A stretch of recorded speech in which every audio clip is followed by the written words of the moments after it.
புதுக்கோட்டை மாவட்டம் வேங்கவையில் குடிநீர் தொட்டியில் மனித கழிவு கலக்கப்பட்ட விவகாரம் தொடர்பாக குற்றப்பத்திரிகை தாக்கல் செய்ய மேலும் அவகாசம் வேண்டும் என்று சிபிசிஐடி போலீசார் கடிதம் எழுதியிருக்கிறார்கள். மேலும் அவகாசம் தேவை என்ற கோரிக்கை வைக்கப்பட்டிருக்கிறது. குற்றப்பத்திரிகை தாக்கல் செய்வதற்காக மேலும் 1 மாத காலம் அவகாசம் வேண்டும் என்ற கோரிக்கை வைக்கப்பட்டிருக்கிறது. குடிநீர் தொட்டியில் மனித கழிவு கலக்கப்பட்ட வழக்கில் 10வது முறையாக சிபிசிஐடி போலீசார் அவகாசம் கேட்டிருக்கிறார்கள்.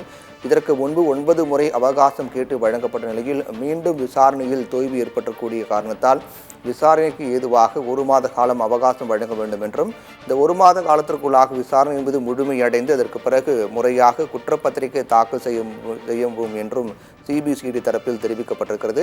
குடிநீரில் மனித கழிவு கலக்கப்பட்ட சம்பவத்தில் 512 நாட்களாகும் இதுவரை குற்றப்பத்திரிகை தாக்கல் செய்யாத நிலையில் இது கடும் விமர்சனத்துக்குள்ளாகியது. இந்நிலையில்தான் குடிநீர் தொட்டியில் மனித கழிவு கலக்கப்பட்ட வழக்கில் 10வது முறையாக சிபிசிஐடி அவகாசம் கேட்டிருக்கிறார்கள். குற்றப்பத்திரிகை தாக்கல் செய்ய மேலும் 1 மாத காலம் அவகாசம் வழங்க வேண்டும் என்று நீதிமன்றத்தில் சிபிசிஐடி மனு தாக்கல் செய்திருக்கிறார்கள்.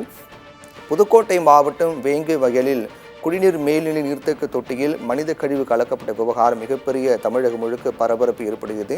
கிட்டத்தட்ட 500 நாட்களுக்கு மேலாகியும் இந்த விவகாரத்து விசாரணை என்பது மிக தொய்வாக நடைபெற்று வருவதாகவும் எதிர்க்கட்சிகள் தரப்பில் குற்றம் சாட்டப்பட்டு வரக்கூடிய நிலையில் இந்த வழக்கு சிபிசிஐடிக்கு மாற்றப்பட்டு சிபிசிஐடி போலீசார் தொடர்ந்து அங்கு சென்று தடயங்களை சேகரிப்பது உள்ளிட்ட பல்வேறு வகையிலான விசாரணைகளை மேற்கொண்டு வருகிறார்கள்.